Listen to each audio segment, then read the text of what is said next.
Hi friends, అందరు ఎలా ఉన్నారు? నేనైతే చాలా బాగున్నానండి. మీలో ఎంతమందికండి ప్రాన్స్ కర్రీ ఇష్టము? నాన్ వెజిటేరియన్లో చాలా వరకు సీ ఫుడ్స్ మ్యాక్సిమం ఇష్టపడుతూ ఉంటారు. హెల్త్కి కూడా చాలా మంచిదని చెప్తుంటారు. ప్రాన్స్ కర్రీ అయితే చెప్పాల్సిన అవసరం లేదు, బాగుంటుంది. ఇంకొకటి ఏంటంటే ప్రాన్స్ కర్రీ అందరికీ తెలిసింది ఎలా చేయాలనేది. బట్ ఒక్కొక్కరికి ఒక్కొక్క స్టైల్లో ఎలా చేయాలనేది కూడా ఒక్కొక్కరికి ఒక్కొక్క స్టైల్ ఉంటుంది. సో నా స్టైల్ ఎలా అనేది నేను చెప్తాను. నేను ఎలా అంటే ఈ వీడియోలో గ్రేవీ ఎక్కువ రావడం కోసం చేసిన కర్రీ అండి. కొంతమంది గ్రేవీ తక్కువగా ఉంటే బాగుంటుంది, కొంచెం గ్రేవీ రావాలనేది కూడా ఉంటుంది. ఫ్రై లాగా, కర్రీ లాగా, కొంచెం దగ్గరగా. ఈ వీడియోలో నేనైతే మ్యాక్సిమం గ్రేవీ ఎక్కువ రావడం కోసం చేస్తున్నానండి. గ్రేవీ ఎక్కువ రావాలంటే పెద్ద ఏం లేదండి, ఆనియన్స్ ఎక్కువ కట్ చేస్తారు. ఆనియన్స్ ఎక్కువ కట్ చేయడం వల్ల కూడా కొంతమంది స్వీట్నెస్ ఎక్కువ వస్తుంది, సో టేస్ట్ అంత బాగుండదు అంటారు. కానీ అలా ఏమి ఉండదండి. ఆనియన్స్ ఎక్కువ వేసినా సరే దాన్ని ఎక్కువ వేయించాలండి. ఎంతసేపు వేయిస్తే అంతసేపు మంచిగా దగ్గరికి బ్రౌన్ కలర్ వచ్చే వరకు వేయిస్తే స్వీట్నెస్సే ఉండదండి.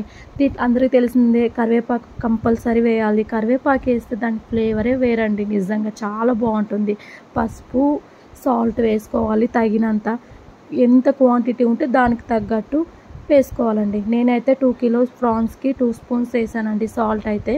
కరివేపాకు నేను దీంట్లో మెంతాకు వేసానండి. మెంతు అంటే ఇది మెంతాకు కాదు, మెంతులు, మెంతాకుతో వస్తుంది కదా. నాకు ఆకులలో చాలా వరకు కన్ఫ్యూజ్ అవుతానండి. సో మెంతాకు వేసానండి. మా అత్తయ్య చెప్పారు మెంతాకు వేస్తే చాలా బాగుంటుంది టేస్ట్ అని. సో చూడండి, ఈ కలర్ వచ్చే వరకు వేయిస్తే ప్రాన్స్ కర్రీ కదా, ఏ కర్రీ అయినా సరే స్వీట్నెస్ ఉండదు, అలాగే గ్రేవీ ఎక్కువ వస్తుంది. చూడండి, ప్రాన్స్ ఎప్పుడైనా నీట్గా వాష్ చేసుకోవాలండి, లేకపోతే స్మెల్ వస్తుంది, చచ్చిపోతాం అంతే. చూడండి, ప్రాన్స్ వేసేటప్పుడు సిమ్లోనే పెట్టుకోవాలండి. స్లో ఫ్లేమ్లో పెట్టుకుంటే మాడవు అవి.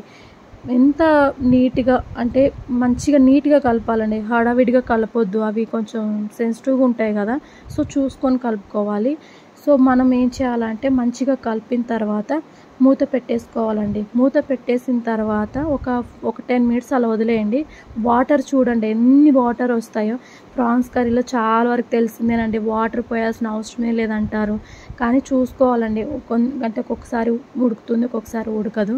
సో చూసుకొని మ్యాక్సిమం వాటర్ పోయినంత వరకు అలా వాటర్ వచ్చాయండి. ఒకటే చెప్తున్నా, సిమ్లోనే పెట్టుకోండి. సిమ్లో పెట్టుకొని ఏ కర్రీ చేసినా కానీ నాన్ వెజ్లో అది ఎంత టేస్ట్ ఉంటుందంటే అంత బాగుంటుందండి నిజంగా. నేను మ్యాక్సిమం ఏ చికెన్ అయినా మటన్ అయినా మ్యాక్సిమం సిమ్లోనే పెట్టుకుంటానండి. అది ఎంత బాగుంటుందంటే టేస్ట్, ఆయిల్ అంతా ఇట్లా దగ్గరకు వచ్చేసి నీట్గా ఉడుకుతుందండి. ఇట్లా ఒక ముక్క ఉడికి ఒక ముక్క ఉడకకుండా అలా కాకుండా సూపర్గా వస్తుంది టేస్ట్. సో ఇలా దగ్గరికి అయినాక చూడండి, ఆయిల్ ఇట్లా పైకి ఇట్లా వచ్చేలాగా ఉంటుంది. ఇట్లా దగ్గరికి అయినాక లాస్ట్లో మీరు ఇంట్లో చేసుకున్న ఏదైనా ధనియాల పొడి ఉంటుంది కదా, ధనియాల పొడే వేస్తానండి. ఎందుకంటే మసాలా అలాంటివి ఎక్కువ యూజ్ చేయను, ఎందుకంటే అంత మంచిది కూడా కాదు. ఏదో లైట్గా 1-2 జస్ట్ అంతే. మ్యాక్సిమం హోమ్ మేడ్ ధనియాల పొడి యూజ్ చేస్తానండి టేస్ట్ ఫ్లేవర్ కోసము. మా ఇంట్లో కారం ఎక్కువ తింటారు, సో నేను కారం వేయడం వీడియో మిస్ అయిందండి, మర్చిపోయాను. సో చూడండి ఎంత దగ్గరకు వస్తే సిమ్లోనే పెట్టి చేస్తానండి మ్యాక్సిమం. మూత పెట్టేసుకోండి. నాకు ఎందుకో కొంచెం వాటర్ పోయాలనిపించిందండి, ఎందుకంటే కొంచెం గ్రేవీ రావాలనిపించింది.